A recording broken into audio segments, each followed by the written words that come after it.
Now let's look into the federal features of Indian Constitution.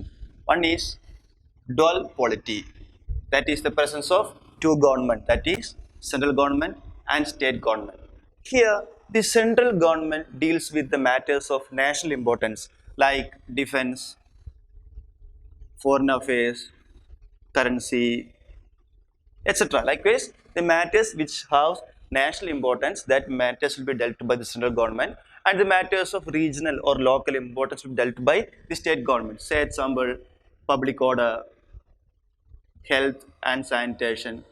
Likewise, those things will be dealt by the state government. So, in dual polity, there exists two government. One is the central government. See, in central we have NDA government, and we have various state governments like Tamil Nadu government, Karnataka government, Punjab government. Likewise, we have various state governments. That is one of the important feature of federal form of government. Okay, next is the written nature of constitution. Written constitution. Here, the structure, organization, functioning of both the central government and state governments are clearly mentioned to avoid the disagreements among them. Okay, that means the clear structuring, functioning, and organization of both central government and the both state government are clearly written under written constitution to avoid the confusions. Okay, next is the division of power. See, we learned that union list, state list, concurrent list, all those lists. So, in that provisions, that concerned government has powers to make laws and to frame laws.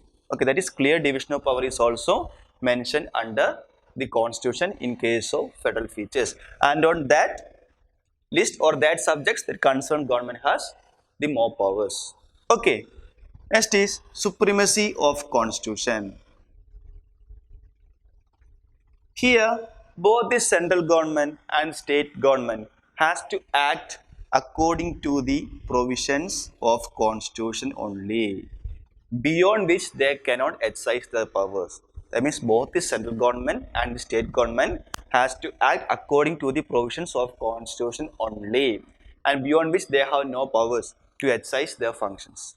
Okay, and even if the governments violate the provisions of constitution, there exists a concept called judicial review, and the court can strike down those laws as invalid. So there exists a judicial review to protect the supremacy of the constitution. This is also one of the important feature of federal feature, that is federalism. Okay, next is rigid nature of constitution. See, we know that earlier we learned that Indian constitution is both rigid and flexible. That means rigid in the sense some provisions of the constitution requires support of more members of parliament, and sometimes it requires the support of state legislatures. That means the amendment procedure is little bit difficult.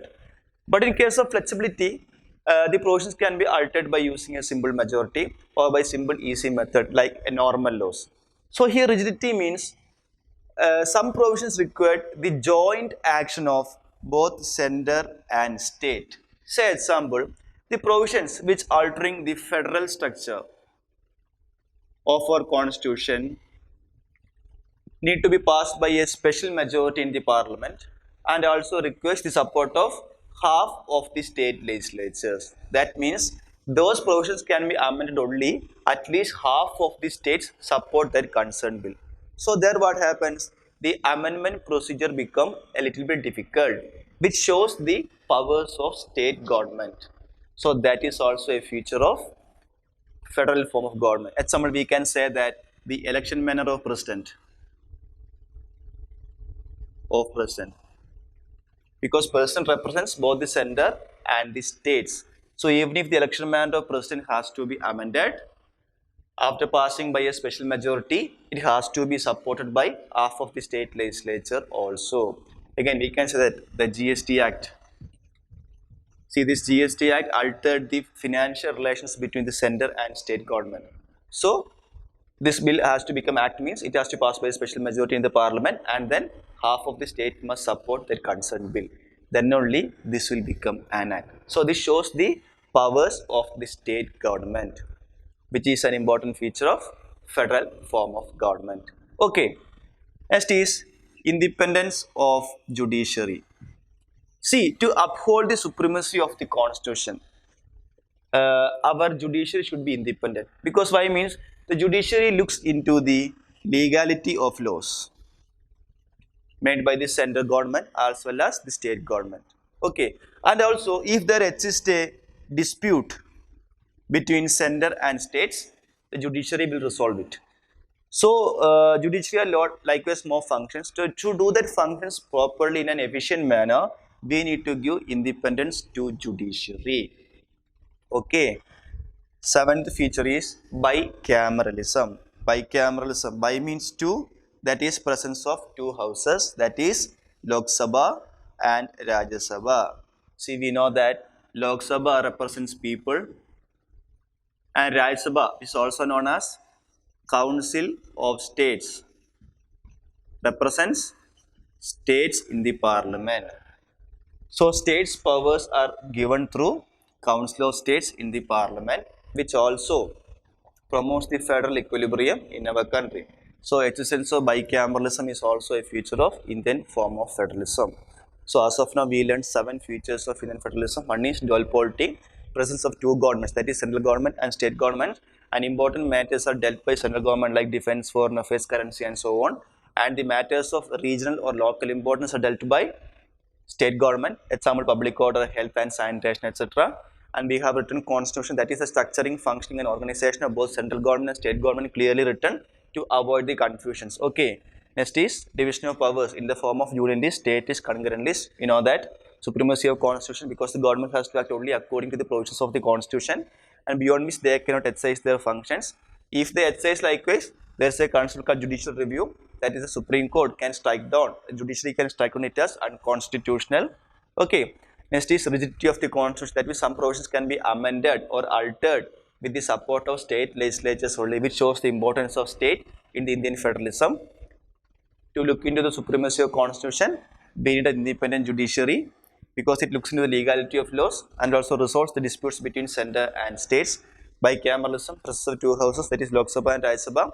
Rajya Sabha represents the Council of States, that is states power is given or mentioned or represented in the parliament through Rajya Sabha, and Lok Sabha represents people.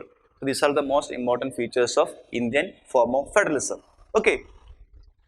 And now let's discuss the unitary features of Indian constitution.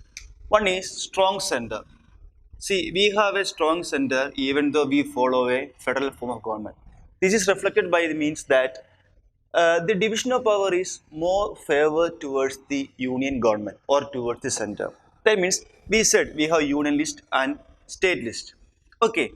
And in union list there are 98 subjects, and in state list we have only 59 subjects. That means the state can frame laws only in these 59 subjects, but the union can frame laws in the union list itself. It has 98 subjects. That means more powers are given to the union government or the center. And also the important subjects are enlisted under union list, that is like defense, foreign affairs, currency. Likewise, the important matters are given under union list, and the union list has more number of subjects. It has 98 subjects, but state list has only 59 subjects. And the third criteria in which the union has more powers is the union has overriding power on concurrent lists. See, we know that in concurrent list, both center and state can frame laws. But if there exists a conflict of laws made by the parliament and state legislature, then the central or parliamentary law becomes valid. That means the center has overriding powers on concurrent list. I repeat, even though India is a federal country, the powers are more biased towards the center. That is, we have a strong center. It is based on 3 factors. One is under union list, it consists of 98 subjects, and state list has only 59 subjects. That means the number of subjects on which the union can make laws is much more than that of the state list.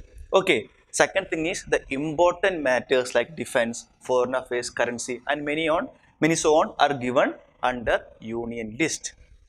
Third is the center has overriding powers on concurrent list. Since both center and state can make laws on the subject in the concurrent list, And if there exists a conflict between those two laws, then the law made by the center or the parliament would provide. That is, the center has overriding powers on concurrent lists. So by this, it reflects our division of power is more biased towards the strong center. Okay.